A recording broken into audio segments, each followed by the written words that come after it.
I view video games not only as a medium that has the potential to impact lives, but one that has the ability to completely change them. As I've grown up, one of the ways that I can categorize parts of my life is by looking at the video games that were impacting me during that time. For instance, my elementary school years were impacted by games like Minecraft and Mirror's Edge, and then my middle school was filled with games like Uncharted, Watch Dogs 2, Far Cry 5, and a bunch of Overwatch and Fortnite.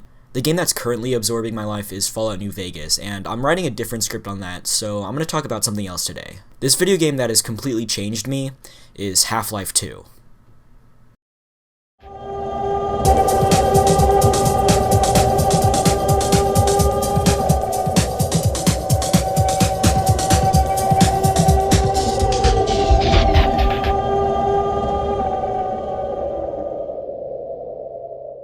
By the way, at the very end of this video, I have a very important conclusion to make, and so if you want to skip through all the nonsense and background knowledge, you can just skip to there right here. Enjoy the video.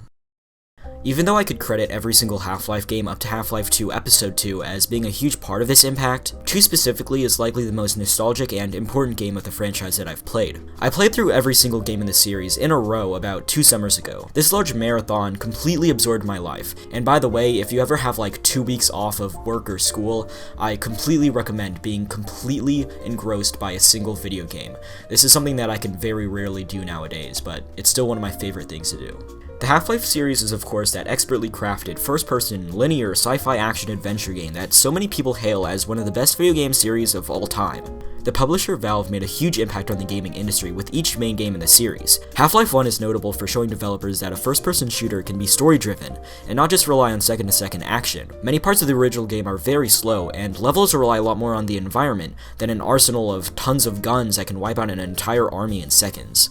The main character, Gordon Freeman, actually is pretty bare bones, and makes it out of Black Mesa by the skin of his teeth at the end of the first game. The revolutionary impact Half-Life 2 had on the industry was that it was basically the poster child for the Source engine, showing off the amazing puzzles and mechanics that could be done with realistic physics. Half-Life 2 also expands more upon the story, and although not a ton is directly told to the player, things like the Combine's actions of enslaving humanity is told more so through environmental details and small things that most players will ignore. This storytelling is something that the YouTuber Leadhead expertly explains in their video about the Combine. There's a lot to unpack lore-wise, and a lot of the amazing lore was written all thanks to one of the lead writers, Mark Laidlaw. Also, in general, you can just thank a lot of the amazing work of the Valve company to Gabe Newell. Half-Life 2 was only released about 6 years after 1, in November 2004. What's most important to what I'm talking about right now, though, is how the game affected me in my life.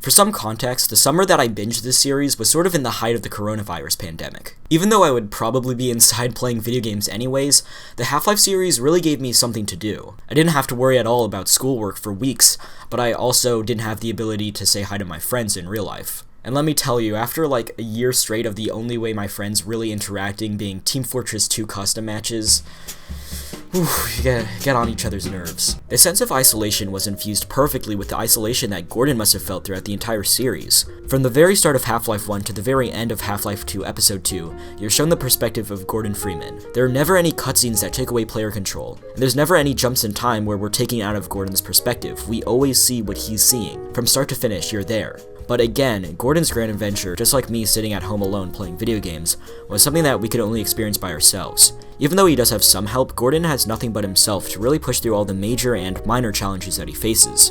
The game is not only immersive because of this though. As I described earlier, the lore and world were made just perfectly. There's always something there to dive into if you want to, but the lore is always right there below the surface and you have to sort of dig to get to it. The main story itself is a great example of mankind's triumph despite insanely terrible odds. There's yet another great Leadhead video about that if you want to check it out in the description. This is a very common theme in science fiction. In fact, it's also present in the book The War of the Worlds by H.G. Wells. In fact, I connected Half-Life to this book in an English essay last year. I really love the main story of these games, and you should really play them for yourself if you haven't yet. Anyways, now I'll just check off some other things that the game does before going into my very important conclusion that I really hope you guys stay for. Some mechanics I love from Half-Life 2, first of all, is the physics that add a sense of real weight to the world. Every object will react differently because of its size and mass. This is great for puzzles and general immersion. Also, I really like how the linear nature of the game is done. Every level feels like it has a definite start, middle, and end. Every mechanic is perfectly built upon and gets harder to master as the game progresses. Finally, I just want to say that the gravity gun is just amazing. In levels like Ravenholm, the player is encouraged to use it to its highest potential, and thus the player both has to explore the environment and interact with the amazing physics system. I really recommend doing the challenge where you have to go through Ravenholm only using the gravity gun. This is one of my favorite achievements that I've gotten in all of video games, and it's not too hard, it's just a lot of fun. Lastly, the sound design is just extraordinary.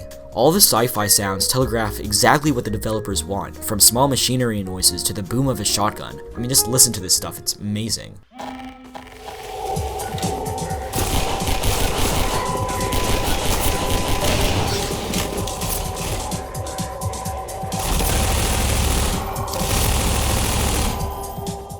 Also, one more thing, the game does horror perfectly. The game isn't explicitly horror, but it always feels like there's something right behind you or around the corner, waiting to get you.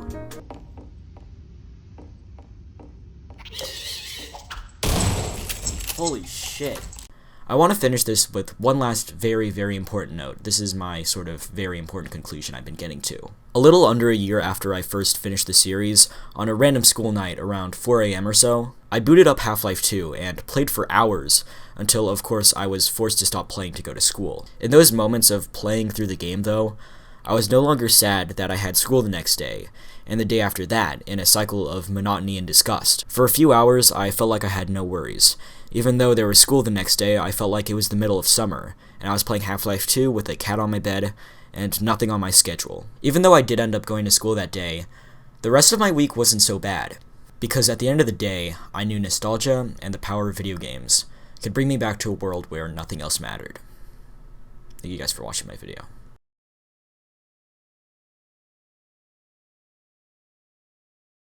Ring, ring, ring.